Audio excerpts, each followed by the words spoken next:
Afternoon, everyone. Thank you so much for joining us. I am Mary Ford, the Director of Policy and Research with the New York Health Foundation. We are really excited for all of you to join us today for a conversation about public data access. Before we get started, I have just a few housekeeping items. We will be recording this webinar, and a recap with that link to the recording and other relevant materials will be circulated afterwards. Video and audio are disabled for attendees, but we invite you all to use the chat box to share questions. It looks like some folks are already introducing themselves and have some questions already. After the presentation and discussion, we will address as many of those questions as we have time for. We also have a closed captioning feature available, which you should be able to find at the bottom of your screen. So why did we think it was important to get together today on this topic? Public data are really the backbone of equitable policy, effective health systems, and informed decision-making. These data tell us where communications are thriving and where support is needed most. But in recent months, we've seen an alarming trend. Vital data sources are vanishing, delayed, or becoming harder to access. In some cases, this is due to funding cuts, and others due to political pressure or changing federal priorities. Surveys that the New York Health Foundation uses regularly, like the Household Pulse Survey or the Pregnancy Risk Assessment Monitoring System, or PRAMS, were once considered reliable and timely data sources, but they're now at the risk of being discontinued. The disappearance of these tools doesn't just impact researchers and policymakers. It means there are fewer insights into how families are doing regarding food insecurity, how mothers are faring after childbirth, or how communities are recovering after crises. Today, we'll hear from data experts and health researchers about why this matters, especially for local communities. And we'll also start a discussion of what can be done to protect the data that we rely on. Before we get started, I will briefly introduce our three discussants today. We have Camille Okonkwo. She is a policy research associate at the New York Health Foundation and supports the foundation's policy agenda through data analysis, research, and cross-team collaboration with our program team. Her work helps shape internal grant-making strategies and informs external publications. Before joining the foundation last year, Camille was a research assistant at Columbia University's Mailman School of Public Health, where she received an MPH. Colin Planalp is a senior research fellow and associate director for emerging health policy issues for the State Health Access Data Assistance Center, or SHADAC, at the University of Minnesota's School of Public Health. Since joining SHADAC in 2014, Colin has conducted research and provided technical assistance to states and federal agencies on a variety of topics. These include innovative solutions to fill health data gaps, measuring health disparities, and using data and research strategies to craft evidence-based solutions to improve public health. We also have with us today Anna Popinchalk, who is the Director of Research and Evaluation with the Primary Care Development Corporation, or PCDC, where she provides vision and oversight for evaluating the impact of PCDC's work and researching primary care access.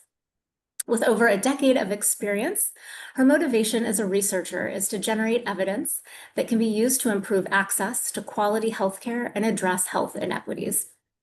Previously, Anna worked at the Guttmacher Institute, where she worked on the first ever country-level estimates of abortion and unintended pregnancy. First, we're going to have Camille give an overview of the Foundation's Care Across Community dashboard, which we are excited to show as it got a little refresh about a month ago. So Camille, I will turn it over to you. Thanks so much, Mary. And give me a second while I share my slides.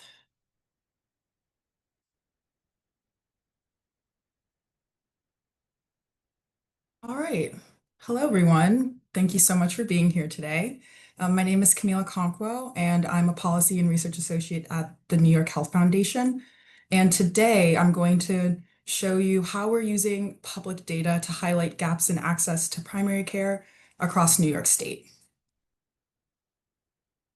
So to begin, why do we even share public data? At the New York Health Foundation, we created the Care Across Communities dashboard because we saw that useful health data existed, but it wasn't always easy to access, understand, apply, especially at the local level. So at the foundation, we believe people should be able to use this information to understand what's happening in their communities and to make informed decisions. So whether it's a community group applying for funding, a provider trying to understand the local needs of the patients that they support, or a policymaker considering how to allocate resources, it's important to share data in a clear, usable way just to ensure everyone does their job in the most effective manner. One of the most important things to note about the dashboard is that it's entirely built on public data. We created it as a public-facing tool to bring together primary care and population health measures from multiple sources in one place, all using data that already exists. Everything comes from open sources like CDC Places, Burfis, HRSA, and the New York State Department of Health, just to name a few of the sources that we used. And our design approach shows that you can do a lot with what's already out there. When public data is organized and made accessible, it becomes a powerful tool for local decision making. And so now I'll walk through the Care Across Communities dashboard and show y'all how we use publicly available data sources to create this shared resource. So the dashboard has two main functions, map view and comparison view. And so map view allows users to explore individual primary care measures to see variations across zip codes. And how map view differentiates from comparison view is the filtering function. It allows users to filter zip codes by specific socio-demographic characteristics and to see how those areas compare across measures within that filter that you select. And I'll go through a few examples on how to use these functionalities. So first, I'll start off with map view. So after you select a variable for one of the categories on this left-hand panel, you can either click on a zip code directly on the map, or you can type in a zip code in the search box at the top of the page. You can see on the top left. And when you do this, the right-hand panel will populate with community statistics. So in this example, we can see for this zip code in the Adirondacks that 8% of adults have delayed care due to costs. And to see the definition of the measure, you select and its data source. You can click the information icon at the bottom of the page. And once you click that, you can see the measure source and definition right there.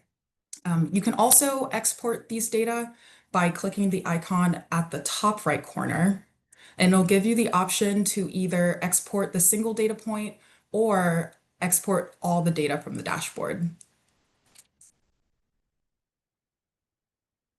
So now I'll go over the comparison view functionality. So after you select a measure from the left-hand panel, to filter using a socio-demographic measure, you'll click on this filter icon where the arrow is pointing at the top, and a pop-up will come up where you can enter your desired range. Also, be sure to toggle this button in the top right corner on of that pop-up to make sure that you're only viewing zip codes within that specified range. So now that the button has been toggled on, the map has changed now to display, in this example, routine annual checkup data in zip codes that have an older adult population between 30 and 50%. And just like map view, you can either type in a zip code or click directly on the map to view the area's community profile. You can also export this specific data point or the filtered data sets, just like map view as well. And just how we exemplified in the demo, everything in the Care Across Communities dashboard relies on public data. And most simply put, if we don't have the data, the dashboard doesn't exist. At New York Health, we use public data because it really helps us. and others see what's happening in communities across the state. And without it, we can't really spot where care is lacking or where the biggest needs are in specific regions. And we're already starting to see the effects of data disappearing. For example, some of the data we used in earlier versions of the dashboard, like measures from the GeoNavigator platform, are no longer available. And in some cases, we don't know whether we'd be able to update any of those measures at all. And when public data goes away or is harder to access, it really limits what communities and policymakers can do. And that's why we think keeping publicly available data stable and usable is extremely important. So after today, if you have any questions about the dashboard's features or need any more information on how to use the dashboard, please feel free to reach out directly to me. And we'll also be sharing follow-up resources at the end of the webinar. And now I will turn it over to Mary to continue our panelist discussion. Great, thank you so much, Camille. I am now going to ask our discussants to give us a brief overview of their current role and how public data are used in their work. And just as a reminder, please feel free to share questions and thoughts in the chat box throughout the discussion, and then we'll turn over to audience questions a little bit later. So first over to you, Anna. Thanks so much, Mary. Hi, everybody. My name is Anna Popinchalk, and I'm the Director of Research and Evaluation at the Primary Care Development Corporation, or also known as PCDC. I have some slides that I think I'm waiting to be shared, but I will at least just tell you now what perfect. Great. Okay, so thank you so much. So PCDC is a community development financial institution, or CDFI, that provides capital financing, expertise, and advocacy to expand primary care access and advance health equity in communities that need it most. And we use public data in a lot of different ways. Next slide, please. But one is simply by being a CDFI.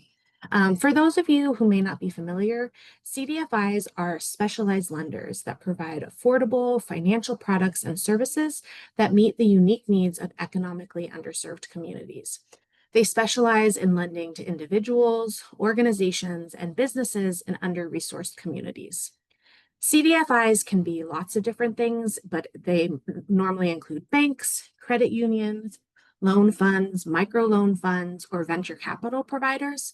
But the thing that ties them all together is that they focus on getting low interest capital into the hands of communities who may not normally be eligible for financing, allowing them to invest in their communities. But in order to be a CDFI, you must serve a specific target market, which is defined by technical markers that depend on publicly available data. So for example, a target market could be a specific investment area which meets at least one of the following economic criteria, such as a poverty rate greater than 20%, or a median family income at 80% or below, or an unemployment rate 1.5 times the national average. Another type of target market could be serving a targeted population. So for example, we are a CDFI that focuses on community health centers, federally qualified health centers, and that is a targeted population. So CDFIs greatly depend on data that is publicly available from the census and the American Community Survey that report on these metrics. One, in order to even become a CDFI, because you have to show that you are targeting these specific populations or markets.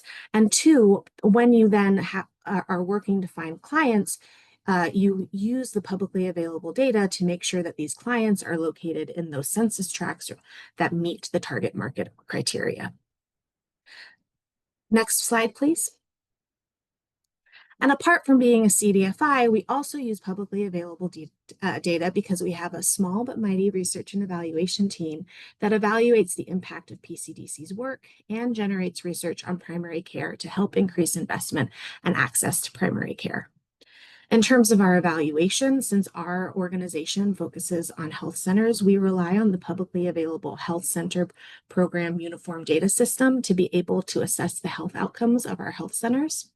And we also depend on publicly available data to report on the state of primary care. So the latest example of this is our New York State Primary Care Scorecard, which we published last year. And the scorecard aims to support policy, programmatic, and budgetary decision-making by reporting on the current state of primary care in New York and serving as a baseline for future measurement. Next slide, please. The scorecard has 4 domains: workforce, access, performance, and health outcomes. And apart from the workforce data, which we purchase, all of our data comes from publicly available secondary data sources. And so just like Camille mentioned with the Care Across Communities dashboard, without this public data, our scorecard wouldn't exist. Next slide, please. Our latest iteration of this work is a real complement to the Care Across Communities dashboard, and it's our primary care county data explorer. And so we focus on looking at the data at the county level, allowing users to explore the data in the scorecard for their own county and area. So what you see on the slide here is that you have our workforce panel, which shows the location of primary care providers, the primary care provider density at the county level. And then on the second slide, you have all of the metrics across the access, performance, and health outcomes domains where you can toggle between them. You can hover over the county and see what the value is. You can see how they compare. And we really wanted to create this county level dashboard because we know that state values can really mask variation and geographic disparities. And so this allows users to really see what is happening across the whole state rather than just seeing that one New York State value.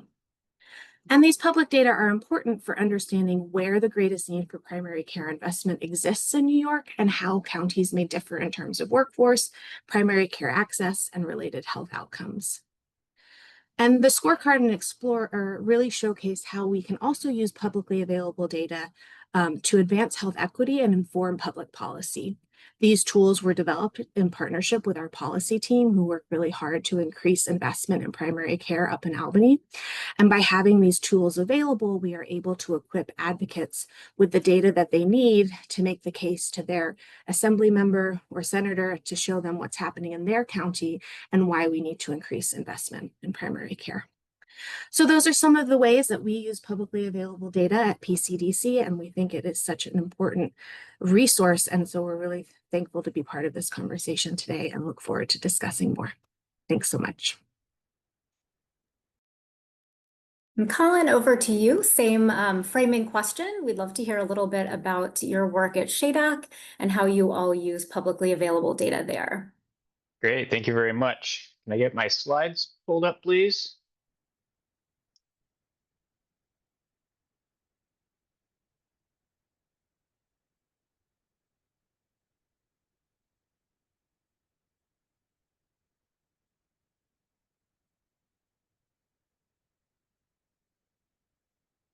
Okay, let's go on to my next slide.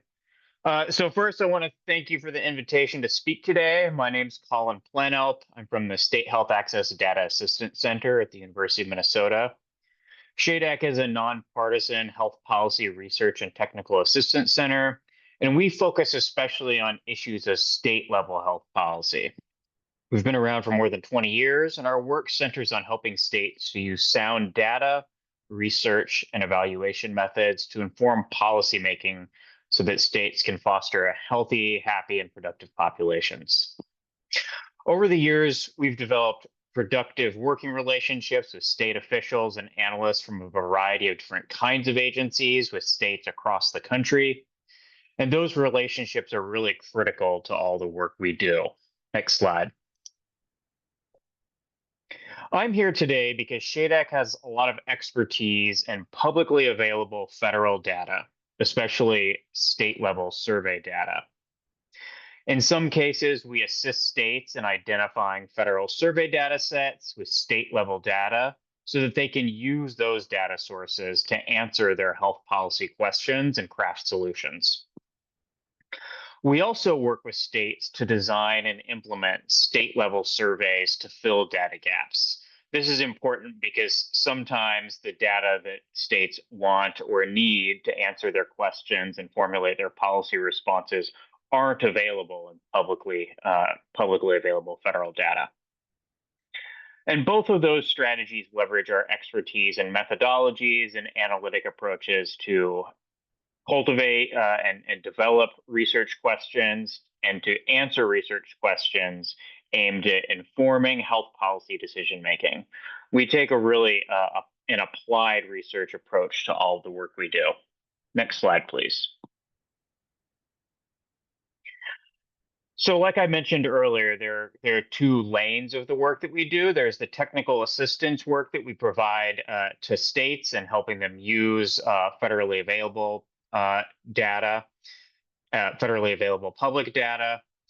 And we also conduct work where we do research and we make estimates available using federally, publicly available federal survey data and other data sets. So I wanted to refer people to SHADAC's State Health Compare website. You can access through the link on the slides after this presentation. And that's where we make available estimates on a variety of state level health related measures. So working with federally available public data is really a cornerstone of the work that we have done at SHADAC for more than 20 years. And that wraps up my remarks for now.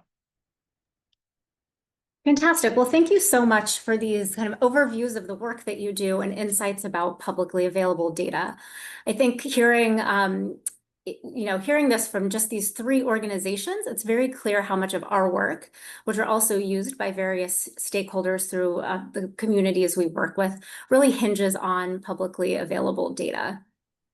So the first question I'd like to explore with all of you is really, how does data loss or potential data loss impact decision-making at a local level?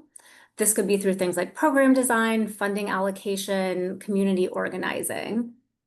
So Anna, it's really clear hearing about PCDC's work as a CDFI. We also know y'all are a technical assistance provider. Could you talk a little bit about an example about how this decision-making and shaping your work could be impacted?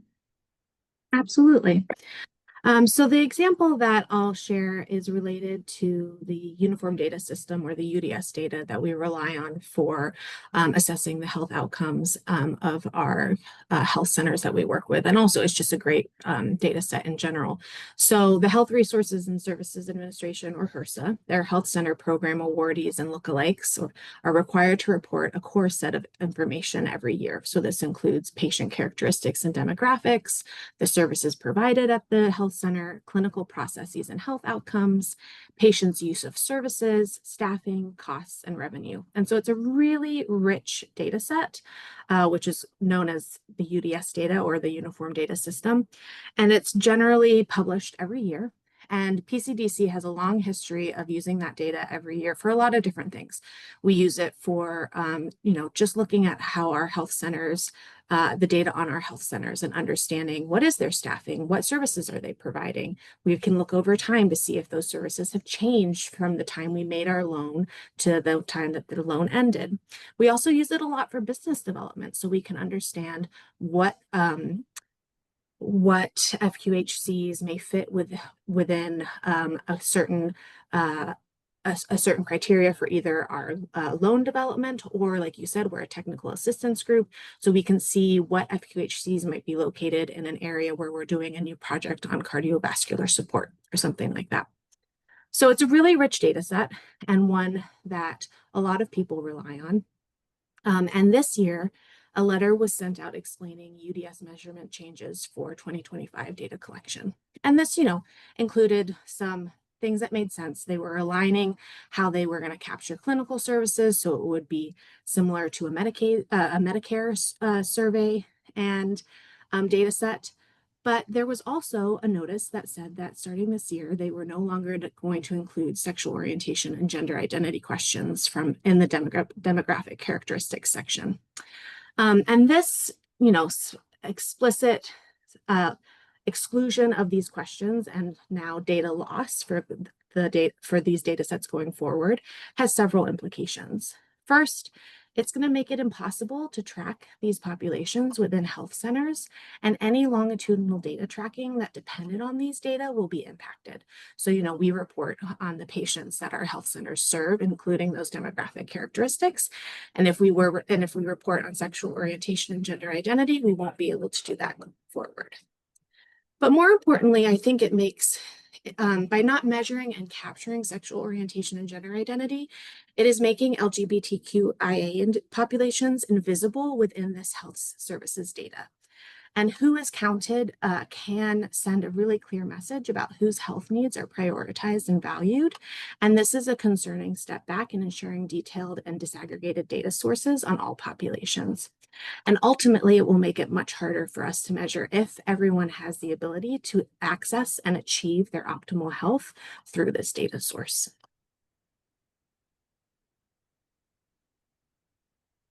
Great, thank you so much, Anna. That's really helpful to have that direct example. Colin, same question to you. How may key decision-making at your organization or with any of your constituents be impacted by losing these data? Yeah, so I think it's important to recognize that federal public data serve as a crucial source of information for public policy decision making at all levels of government in the United States. Of course, the federal government uses its own data, but that's really only the start. At SHADEC, our primary focus is on state level health policy, and we know from our work with states that they use federal data on a routine basis. Quite often, state agencies find themselves concerned with local level issues for which federal data can be one of the best informational sources. For instance, state agencies we work with use federal data to identify communities with higher rates of residents without health insurance, which they can use to focus their outreach efforts to enroll people in coverage. They also use federal survey data to collect neighborhood level data on social determinants of health to inform their administration of public programs such as Medicaid. And they use federal vital statistics data to conduct surveillance on public health issues such as the opioid crisis and the COVID-19 pandemic. So the risk is if we don't have access to high quality data, that hampers the ability of states to serve the needs of their residents, administer programs effectively and efficiently, and to mitigate public health threats.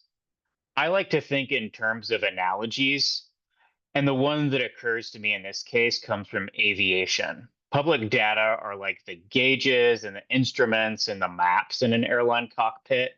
And without those key bits of information, pilots are more likely to find themselves in trouble, and it's more likely that trouble could be catastrophic.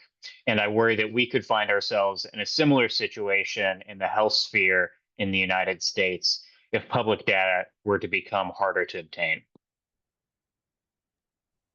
Thanks, Colin. I really like that analogy. It's clear, you could still get the plane off the ground, but you wouldn't know where to land it. So I'd like to shift a little bit to talking about how public data interact with understanding health equity. I think I heard from all of the discussants and overview of your work in organizations about how public data are used to assess health disparities or inequities. So I'd like to explore what role these data play in being able to advocate for under-resourced or potentially overlooked communities. Camille, first, I'd love to hear from you about some data or an example you may have about this dynamic. Yeah, absolutely. Public data is often the strongest tool that we have for showing what's happening in communities or individuals aren't at random. It's part of a pattern. So when we look at public data sets like PRAMS, for instance, or vital statistics, we see that consistently that Black birthing people in New York are still 4 times, which is, it still takes my breath away, but they're 4 times more likely to die from pregnancy-related causes than white birthing people. And that fact is still true even after accounting for factors like income and education. And without data sets like PRAMS, these disparities may be dismissed as anomalies or individual failings rather than what they actually are, very large structural inequities. And so public data gives advocates that evidence that they need to demand change. It helps transformed lived experiences into something that can be policy driving. And if a neighborhood has consistently poor birth outcomes, for example, or limited access to providers, data gives community members something concrete to bring to policymakers. They can say that this isn't just happening in one small area. It's a systemic issue in our communities, and we have the numbers, the data to back up this claim. So in that way, I think public data really supports accountability. It brings transparency about decisions that are made, about where resources are allocated, and who specifically is benefiting from those decisions. And for communities that have been historically marginalized or overlooked, it's a way to make sure that their needs are not just heard, but we really understand the nuances of these specific drivers and we're able to act appropriately. Thanks so much, Camille. I think that's a great point, that it's not just the broader data that are important when we're talking about potentially historically marginalized communities, that we really need to preserve the ability to disaggregate by different factors like race, ethnicity, income levels, and many more. So Colin, how about you? Does what Camille talk about resonate with you? Are there any other ideas about how public data might help folks advocate for under-resourced or overlooked communities? Yeah, good question. So I can't speak to advocacy per se, because that's simply not the kind of work that my colleagues and I do at SHADAC. However, what I can say is that in my experience, folks in state and federal agencies are very focused not only on the outcomes for the total population, but also that no particular groups are being left behind. So public data can be crucial to understanding the experience of communities that may be at risk for being left behind. That's because these data sets very often include detailed demographic data on a whole range of topics, including income level, race and ethnicity, and the types of communities in which people live, such as urban, suburban, or rural. And with those details, analysts and researchers can analyze data according to different demographic categories to answer more nuanced questions of health for informing policy decision making. We aren't limited to answering blunt questions such as what is the overdose rate for New York? Instead, we can ask and answer more actionable questions such as how does the risk of fatal drug overdose vary across demographic subgroups in New York? Or even more detailed policy questions, such as do communities with more healthcare providers who prescribe evidence-based treatments for opioid use disorder have lower rates of overdose deaths? So that granularity of public data are really critical, and that's something that is often hard to accomplish and find in non-federal data, because these federal data sets are typically so much larger, in part because of the large resources of the federal government. Great, thanks. Those are all really excellent points. And Anna, I'd love to hear your perspective on this question as well, how these data may interact or enable advocacy for under-resourced communities. I think for me, it always just comes back to why do we care about disaggregating data, and going back to my introduction where I was talking about why we created the county level data explorer. It was because at the state level, we're masking those geographic disparities. And that's also why we try and disaggregate by race, ethnicity, by income, by immigration status, because if you're only looking at the total population value, then you're not seeing the full picture. You're not seeing how these health outcomes may differ among population groups. And so if we are losing the ability to do that, then it's going to be a real detriment to making sure that we can achieve health equity. And also, I think that, who we're counting and who we are measuring really matters, because otherwise you really risk I went to this great presentation on health equity in health equity research in the reproductive justice space, and someone was talking about their work where they were focused on the experiences of immigrants and how a lot of places don't collect data on that. And because of that immigrants, especially those who may not have legal status, are really invisibilized within the healthcare system. And so we really don't know if we're meeting those needs. And if we don't know if we're meeting those needs, we can't create policies and programs to address those gaps. And so I think, really remembering that connection between disaggregated data and the ability to create tailored programs and policies to make change is a really key thing to remember, and a reason why we need to keep making sure that we have this data available. Great. Yes, those are all such good points. And I think when I've been thinking about this issue, it's very clear to me that organizations of all size, as Colin mentioned, at all levels, federal, state, local, will all be impacted by these data. They really help create kind of a shared understanding, shared measures, things like that. But I can't help but think that smaller organizations, particularly those that might have evaluation or research budgets of their own to kind of supplement data collection, that they might be disproportionately affected by disappearing data. So I'd love to hear your thoughts on that. Maybe Colin, we could start with you. Yeah, so I think you're right. Engaging in collection of high quality, reliable data of any kind, especially surveys, takes substantial resources, both specialized expertise and funding to collect those data. And for that reason, the federal government's historically been better positioned than really any other institution in the United States to collect and publish large public data sets. It has greater financial resources than any individual state or any single private sector organization.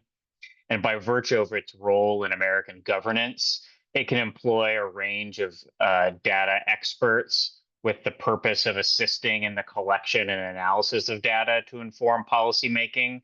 And it can also tap the expertise of experts outside of government when their perspective is warranted.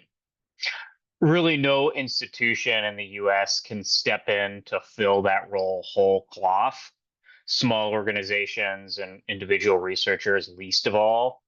If the federal government does pull back from its longtime role in collecting and publishing public data, there would be ways to fill gaps, but those would certainly need to be led by states and other non-governmental institutions that can bring to bear the necessary resources and convene the relevant experts to develop the systems to fill those gaps.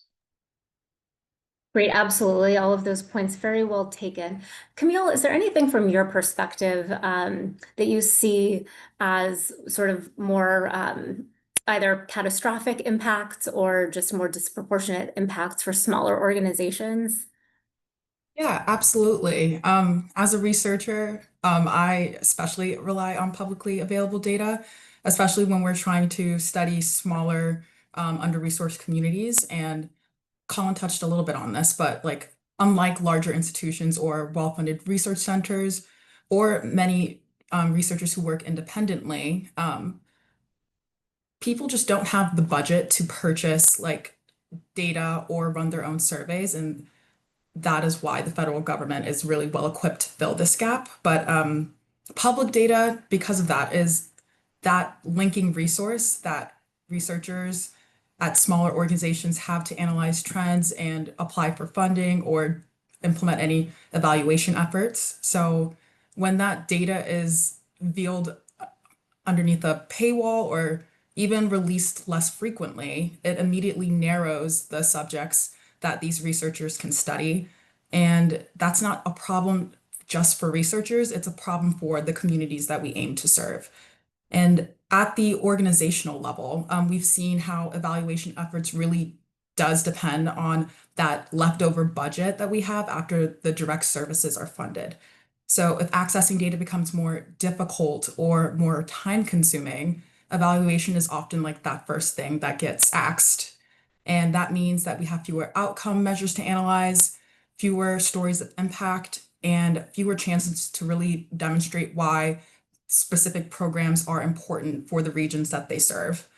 And there's also a broader consequence. When marginalized communities aren't represented in available data, they also risk being excluded from research altogether.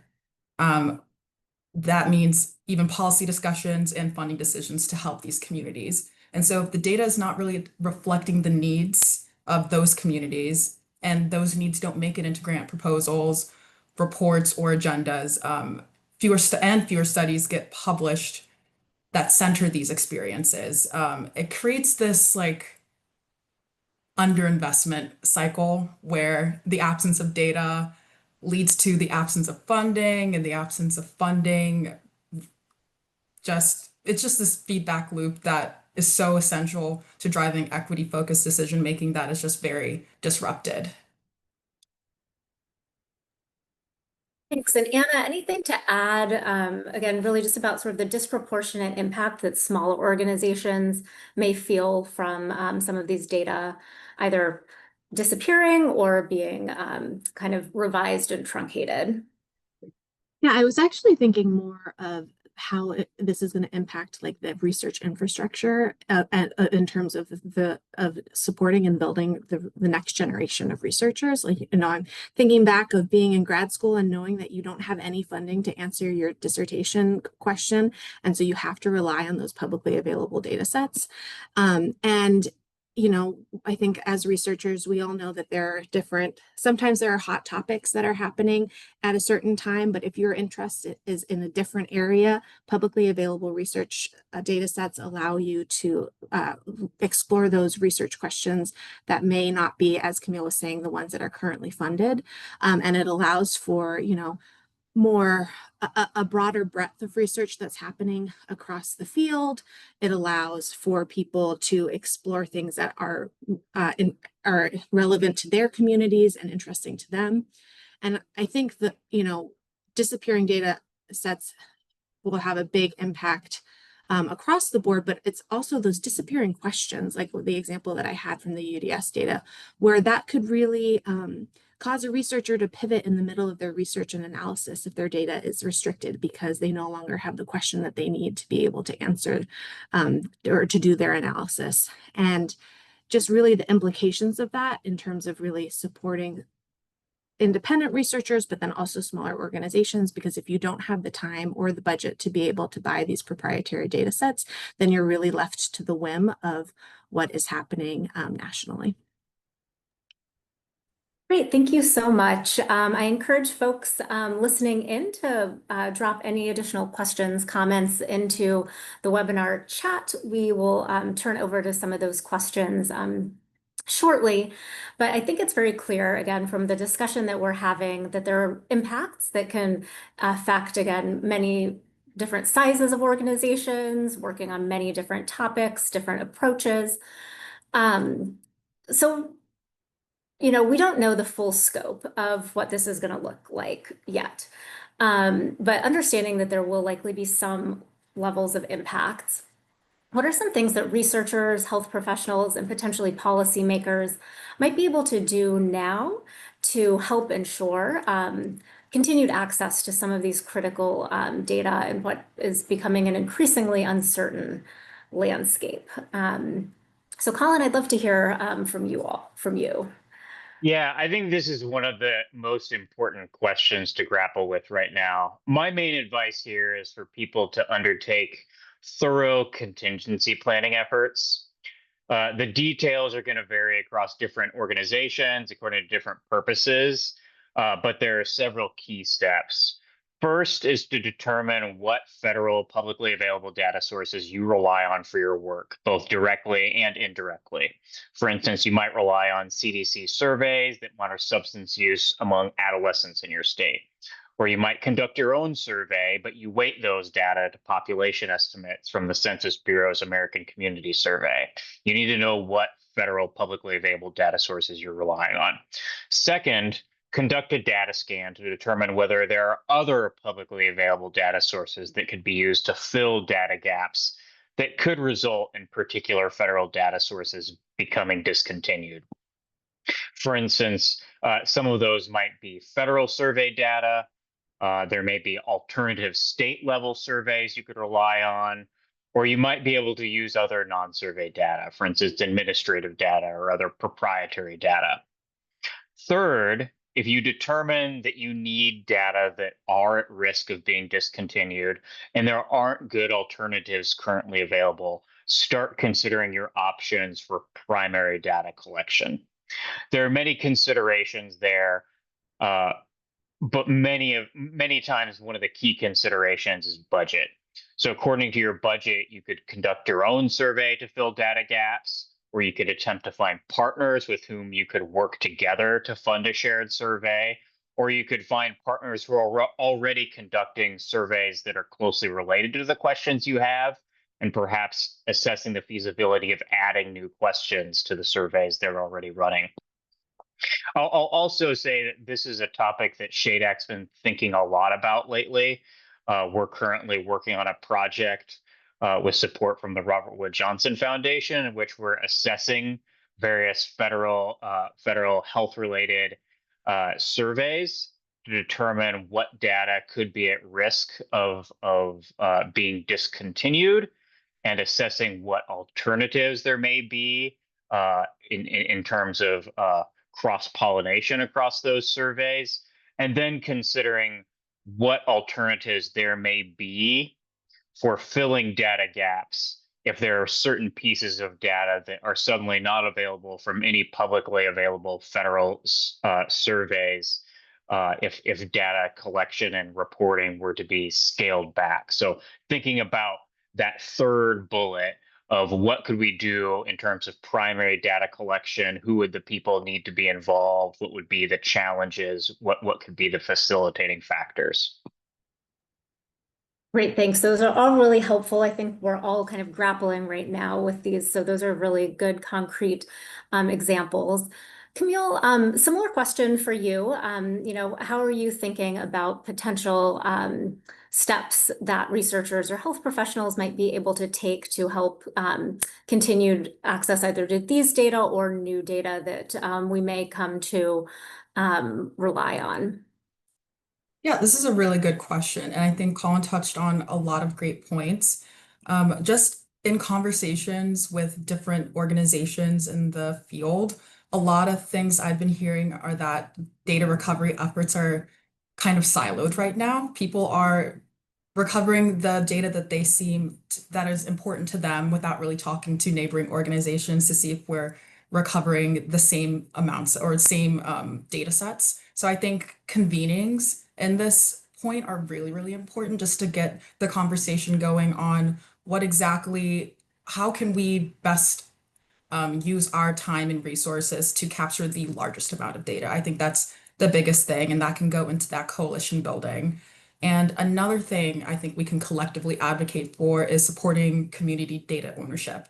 And what I mean by that is that people who are traditionally in the research and data space, training local community advocates who don't usually work with these data sets, so they may have limited working knowledge, but have a great depth of knowledge of what's happening in their communities because they see the real-time issues at hand.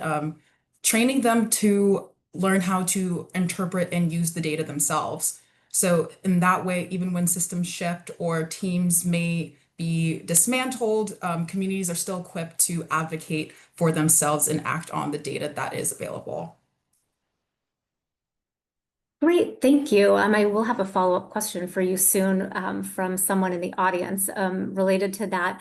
But Anna, what are you all thinking of? Kind of, do you have kind of some early thoughts? And I will also fold in, we had an audience question about how to advocate specifically to support CDFIs. So maybe you could talk both more broadly about the data and then maybe more specifically about CDFIs. Yeah, absolutely. So I was going to say something similar to Camille about how I feel like building community and connections across researchers is so important right now, because when data first started disappearing earlier this year, I think I was really heartened to see just how quickly people were sharing, okay, this is a link to this archive and here's this and here's that. But then it kind of slowed down. And everybody went back to business as usual because obviously we all have things that we're working on. But I think making sure that we are, as Camille said, connecting with other researchers, understanding what data is being used, and how we can help support each other is not only going to help us in terms of addressing this data loss, but it can improve our research and scholarship by trying to allow us to talk across these silos. And, you know, I think Colin provided some really excellent, pragmatic, tangible first steps on how to kind of really have that contingency planning. But then the other thing I think is just continuing to raise awareness. This webinar is a great example of how we are talking about what would be the implications if this data disappeared. And, you know, I think a lot of us probably already feel passionate about this, but we need to reach across the aisle to people who don't understand why these publicly available data are so important. Talk to your legislators, call your representatives and say, you know, these things are disappearing. This is going to have these impacts. How can we do more of that public education around what these data mean for us and our communities? And then, you know, turning to the CDFI advocacy question, you know, we're doing a similar thing. The CDFI world, I think, is in a little bit of a weird position right now because CDFIs are generally pretty supported bipartisanly. And so there's a hope that, you know, we would be able to continue to see the federal government's support of CDFIs. However, they have such a focus on health equity that there is, you know, some concern about them being more vulnerable. There was an executive order back in March that kind of called into question the CDFI fund and needing to reduce it down to like the most efficient organization possible, kind of similar to like the Doge cuts that were happening. But then more recently with the bill that just passed, there was a permanent extension of the new markets tax credits, which is a program that a lot of CDFIs use to help invest in communities.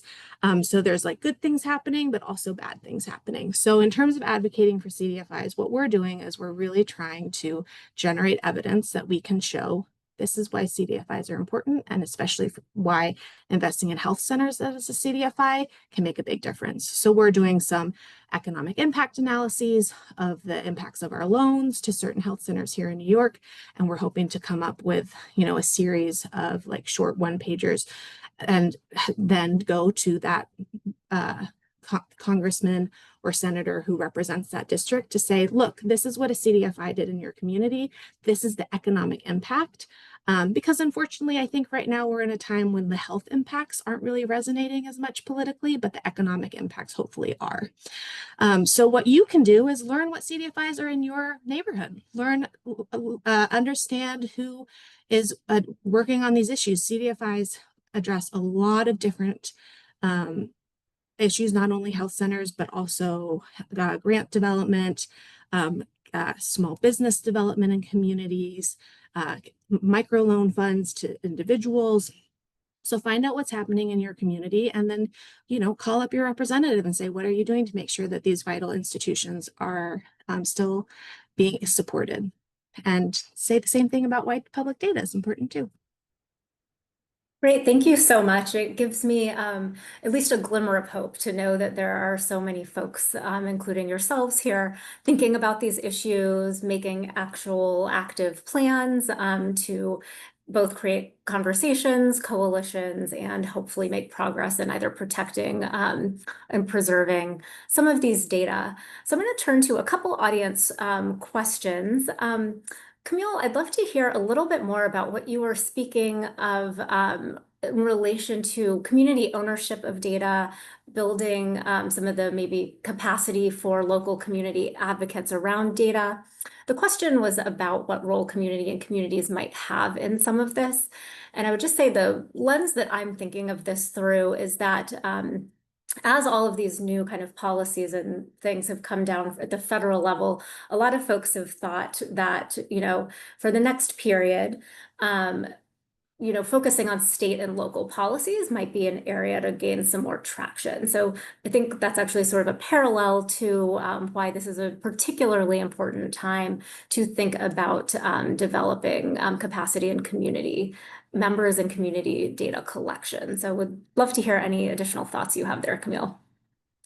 Yeah, it's a really interesting concept that actually one of the research librarians who are involved at Data Lumos described to me. and she described to me the efforts in her work in she works at University of Amherst, and she does a lot of research prep with students, and part of that is how she teaches students really to be able to retroactively look at data sets. So, for example, there's a data set that was published by the U.S. Department of Education on secondary school graduation rates. And I believe some of this data had been altered. And so she was teaching the students how to, one, like pull out the retroactive version of the data set in January before it was altered and compare with what's published online. So just to be able to, with your key variables, be vigilant about things that may be changed or variables that are missing. I think that is a huge part of it. So just learning how to work your way around the data set that you're working in or studying is really what I was getting at. Great, thank you so much, Camille. I'm just going to quickly answer 2 questions, but I think both of these are great for follow-up opportunities with us and potentially other attendees. The question was about kind of a sense of how much data might be lost versus data that are now being held by some other entity. I don't have a great answer for that now. I think a lot of folks right now are in this sort of assessment phase, both trying to understand what's been taken away, what actually has come back, what has come back that looks different than it did before. So if anyone has good intel on an organization or coalitions of folks who have made some kind of work compiling any of that, we would love to hear about that also. And then just touching on one question about kind of precedent for this. We do know there is some active litigation legal activity. I'm not going to share that here, but would be happy to follow up with folks who are more interested on that, just to kind of see what some of those steps that have been taken are.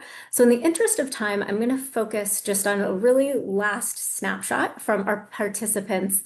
If each of you could say one thing that you hope attendees might take away from today's discussion, what would that be? And let's say, Colin, let's start with you. Yeah, I would encourage people not to be discouraged. There's a lot of uncertainty as to what's going to happen with federal publicly available data. There are limited options for what to do about that directly, but what people certainly can do is engage in that contingency planning and consider what alternatives you have available to you to fill data gaps to be able to move forward with your important work. Anna, what about you?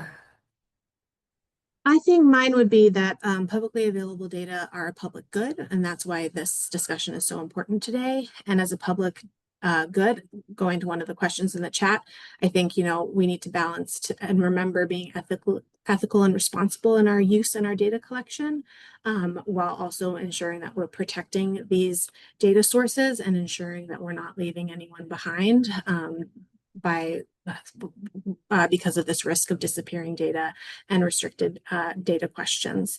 Data are just so important for making evidence-informed and strategic decisions, and making sure that we're protecting these data sources and the infrastructure that supports this data collection is crucial. Great, and certainly last but not least, Camille. That people walk away with the understanding that public health data is a powerful tool, and who holds it, who funds it, and who loses access to it, they all shape our community health outcomes. So when we protect or expand access to public data, especially in disaggregated, local, and community-centered data sources, we really make it possible to build a health system that is more equitable, transparent, and accountable to those that it serves. Great. Well, we are just at time. Thank you, everybody who has joined us today. This has been a really enriching conversation, and we will be sending something out within 48 hours to follow up on this, and we look forward to continuing the conversation.